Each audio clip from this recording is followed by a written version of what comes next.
Hey guys, Jordan here. Today we're looking at something that often gets overlooked when we upgrade our PCs, the storage. This is the Kioxia Exceria Plus G4 Gen 5 SSD, built for those that want top tier performance without completely breaking the bank. Now, whether you're building a high performance gaming rig or a content creation machine, faster storage can make a real world difference to everything from boot times to faster loading and transferring files.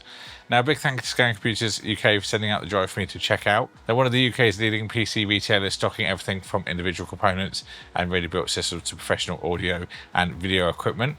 They've also kindly provided 3 more drives for me to give away to you UK folks, so stick around because later in the video we'll cover that and I'll explain exactly how you can enter. Now, before we get into the drive itself, it's worth talking about Kioxia because I imagine quite a few people would have gone, who?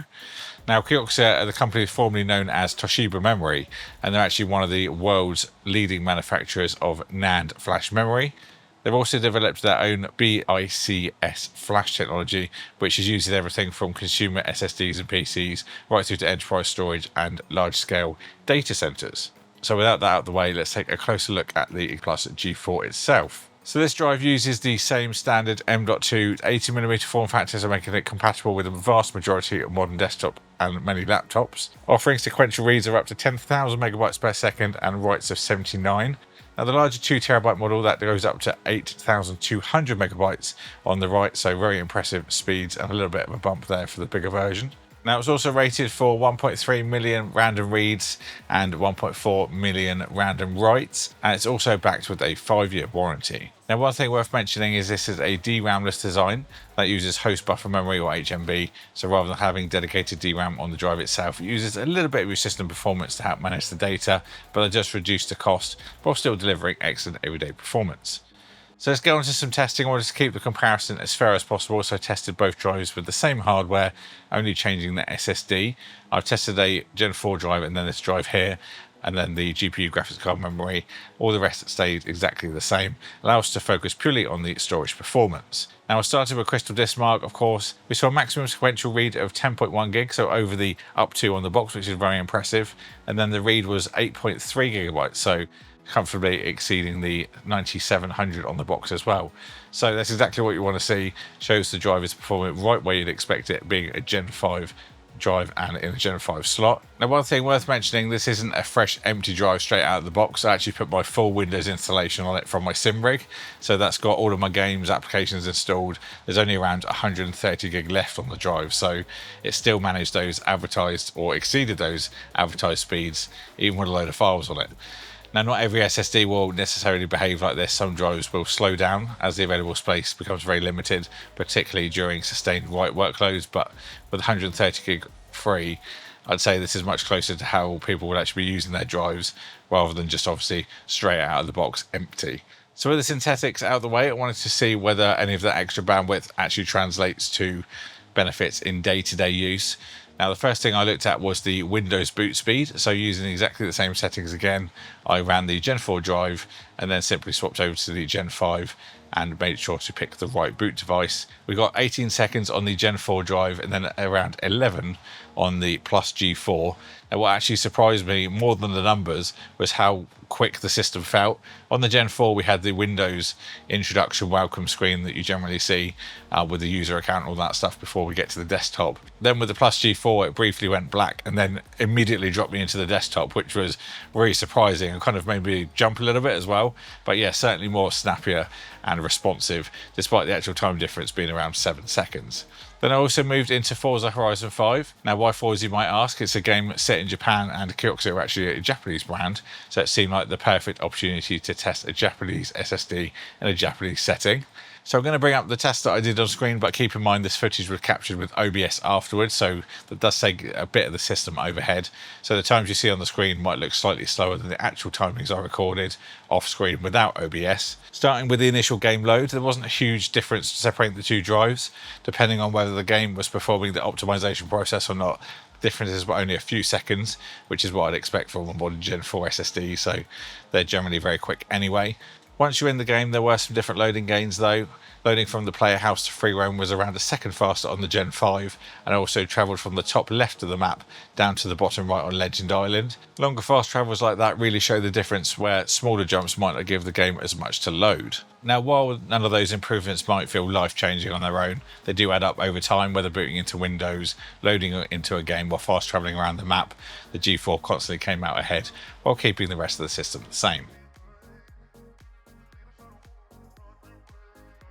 So we're out in the Miata MX-5 Forza edition, probably the stupidest car to do on my first run with the sim rig, but I wanted to pick a pretty nutty danger sign just to do, obviously, so we can see how fast it loads, if I can actually control it down, that is. Also, I do need to mention that I haven't actually got my sim set up for this game yet, so I've got no force feedback, but it's fine. I was going to say there's nothing to load, it's already done it. There we go. Not even 400 meters. I think we can find a bigger one, because I think we can go more extreme than that. So I'm going to omit the drag strip. We're just going to go straight for the danger sign at the end. See all the trees loading in the background quickly. So yeah, everything's loaded. It's not even a question. It's just like, yep, done.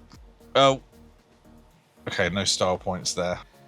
So I've just brought out another classic, of course, the RX-7. As we are in Japan, seems only fitting. Go over the right side of the road. That's a bit ironic, really. I'm used to driving on the right in games, but obviously we're in the UK, so we're left-hand driving. Also, obviously, Japan is as well. Helicopter going across the top there. So nothing really scientific there, but I thought it'd be nice just to have a little cruise around Forza, especially obviously I used it as a little bit of a benchmark for the fast travel and all that kind of stuff. But now jump back to the video. We'll talk about some file transfers and then wrap up my overall thoughts. Now, in terms of file transfers, I transferred 124 gig of 4K footage from one of my sim racing episodes across the drives to see how fast that would be. From going to the Gen 5 to the Gen 4 took 2 minutes and 23 seconds, while taking the same data from the Gen 4 to the Gen 5 took 2 minutes and 47. I then moved on to a more realistic content creation workflow by copying the same footage from a Crucial X10 external SSD. Now, although the G4 is capable of a much higher internal speed, the SSD naturally becomes the limiting factor here. Even so, the differences were still noticeable. Copying the footage from the SSD to the G4 took 3 minutes and 20 seconds, whereas transferring the same files to the Gen 4 drive took 4 minutes and 54. So quite a jump in that bit there. So if you're regularly importing large amounts of footage from external SSDs, memory cards, that kind of thing, and you use a lot of cameras, for example, those time savings can really add up over the course of a project, making it a noticeably smoother editing workflow. Now, I also want to take a quick look at temperatures. Now, it's worth mentioning that this testing was carried out during a heat wave, as you can probably tell by the mess that I'm currently in. The ambient room temperature is around 29 degrees, so these are pretty much worst case conditions.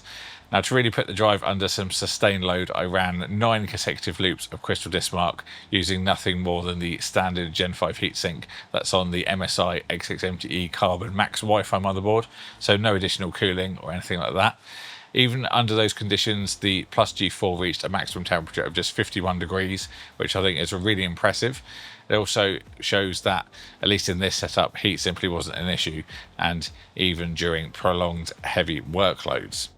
Now, the final thing worth mentioning is the price. At the time of filming, the Gen 4 drive, I've been testing it, currently sits around £185, while the Plus G4 comes in.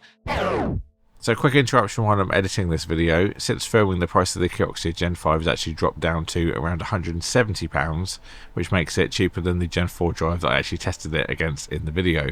Now, obviously, storage prices do fluctuate with the market conditions, especially at the time of filming. So if you're watching this, the price may have changed again.